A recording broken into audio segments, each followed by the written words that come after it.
32,000 की फौज है मेरे पास, तो उनसे करवाता ना काम। तो वो भाई साहब ये कह रहे थे हमारे कि जो चपड़ चपड़ करके पानी पीते, उसका मतलब है कि परमेश्वर के वचन की भूख है उनको, परमेश्वर के वचन की भूख है, चपड़ चपड़ करके पी रहे हैं, उनको भूख है, इसलिए वो ऐसे चपड़ चपड़ करके पी रहे हैं पानी। अब ये किस एंगल से भूख लग रही है आपको? ये तो एक आदत है।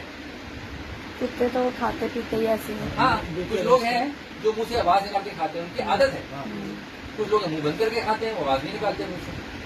ये आदतों की बात है, यहाँ पे भूख की बात नहीं है। मैंने बल्कि लिखा भी उनको वीडियो, मैंने कहा भाई आपने गलत बोला, ये ठीक नहीं है ना। अगर चाहते हैं तो मुझे फोन करिए, बैठ के बात करते हैं इस बारे में। लिखा हूँ करेंगे नहीं करेंगे मन की बात। क्या मतलब है? परमेश्वर ऐसे लोगों को चुन रहा है कि चपड़ मतलब उपमा क्यों दी है? क्या मतलब है? चपड़ चपड़ के पानी पिएंगे और दूसरे लोग जो चिपचिपा के पानी पिएंगे, इसका मतलब क्या है? क्या मतलब है? ध्यान नहीं। पहली बात तो जब आंकड़ा देखते हैं 32,000, और वो सारे सोल्जर्स हैं, सिपाही सारे हैं सोल्जर्स, ठीक है। उनमें से कम करके 10,000 रहेगा, उनमें से भी कम करके 300 रहेगा।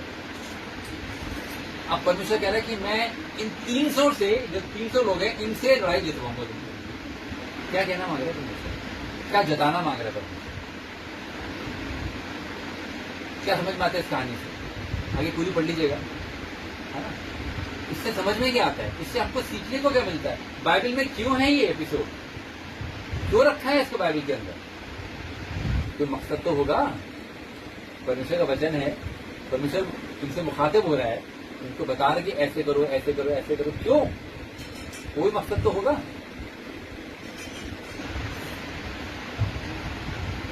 पढ़िए दोबारा।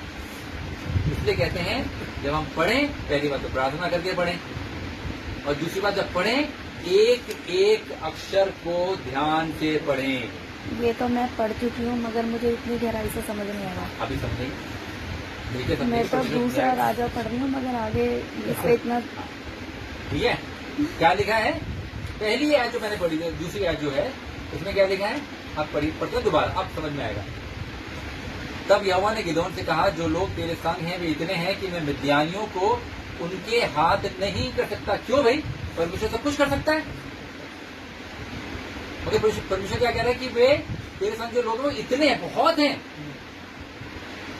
इसके बावजूद परमेश्वर कह रहा है कि मैं मिद्यानी को, जो उनके दुश्मन है, उनको तेरे हाथ में नहीं कर सकता। क्यों? मेरे पास पूरी सेना है, तो करते ना परमेश्वर मेरे हाथ में उनको ना, नहीं करेगा परमेश्वर। क्यों? आगे लिखे क्यों? नहीं तो इजरायली यह कहकर मेरे विरुद्ध अपनी बड़ाई मारने लगेंगे कि हम अपने ही भुजबल के द्वारा बचे हैं। हमारी सामर्थ्य। अरे ये मतलब है, क्या तुम्हारे बस की नहीं है भैया। परमेश्वर कहना मांग रहा है, तुम जितने भी पढ़ाई लिखाई कर लो, जितने मर्जी कोर्स कर लो, सेमिनरी चले जाओ, बाइबल स्टडी के लिए कॉलेज चले जाओ, 4 साल के कोर्स कर लो, PhD कर लो ना। प्रभु यीशु मसीह के जितने चेले थे सारे अनपढ़, सिवाय पौलुस के, वो चेला था भी नहीं, तो बाद में बना। जितने चले थे प्रभु यीशु सारे अनपढ़, प्रभु ने उनको चुना। तो चुन लेते किसी को, फरीसी को चुन लेते, सदूकी को चुन लेते, चल तू पढ़ा लिखा आजा, तू रब्बी कहलाते तू आजा ना। जितने अनपढ़ थे, जितने अनपढ़ थे उनको चुना प्रभु ने भी। परमेश्वर भी यही कर रहा है, कह रहा है ये जो लड़ाई तो एक एग्जाम्पल है, एक उदाहरण।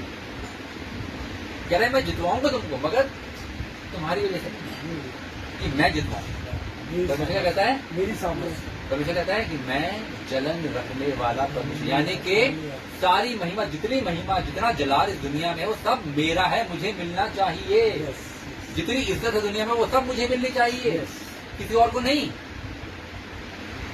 किसी और को नहीं मिलनी चाहिए।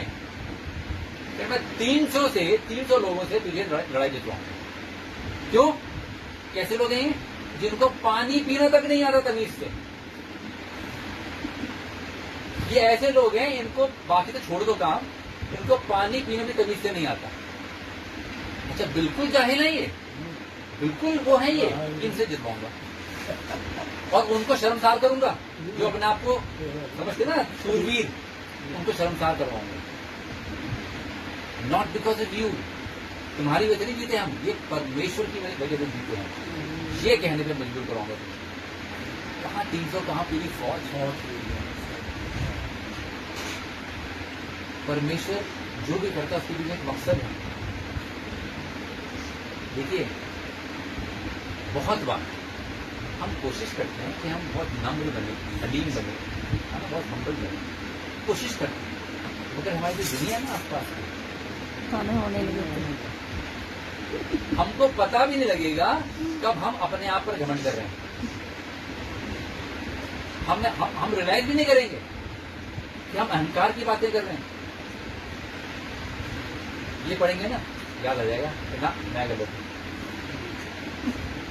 काम जो है वो परमेश्वर की मर्जी है। आपके भागा दौड़ी करने से वो दिमाग ठीक नहीं हुआ, परमेश्वर की मर्जी थी। यहाँ ट्राई कर लिया, यहाँ ट्राई कर लिया, यहाँ ट्राई कर लिया, बताता हूँ कहाँ पर हो गया इलाज, मैं लेके चलूंगा। ये यकीन है आप लोगों ने दुआ करी होगी, कभी हुआ आपने दुआ करी होगी, यकीन है मुझे इस तरह के आप लोग हैं। और परमेश्वर यही चाहता है कि लोग उससे दुआ करें। मैं करूंगा ना ठीक, मैं करूंगा ठीक। सच बात है, प्रेयर भी नहीं करे लेकिन प्रभु में भी रहता था। अभी लास्ट के बेटा में हमारी मांगने से पहले जानता है मेरी जरूरत क्या है। वो 2 भाई हॉस्पिटल में है, एक का ब्रेन मतलब दिमाग की नस फट गई है फ्राइडे को, वो हॉस्पिटल एडमिट। नहीं, मेरी दीदी का बेटा, पहले दीदी और उनके पति दोनों हस्बैंड वाइफ खत्म हो गए हैं, 2 बच्चे हैं सिर्फ, कोई दुआ बंदगी कुछ नहीं अंकल। अब वो छोटा भाई उसको लेके पहले सफदरजंग गया, उन्होंने बोल दिया कि नहीं खत्म हो गया, घर ले जाओ। फिर उसका मन नहीं माना, वो होली फैमिली ले गया, कोई प्रेयर नहीं कुछ नहीं, लेकिन खुदा उनके साथ। वो बच्चा अब ठीक है। गूगल पढ़िए जरा, यूहन्ना पढ़िए 5, यूहन्ना 5 निकालिए।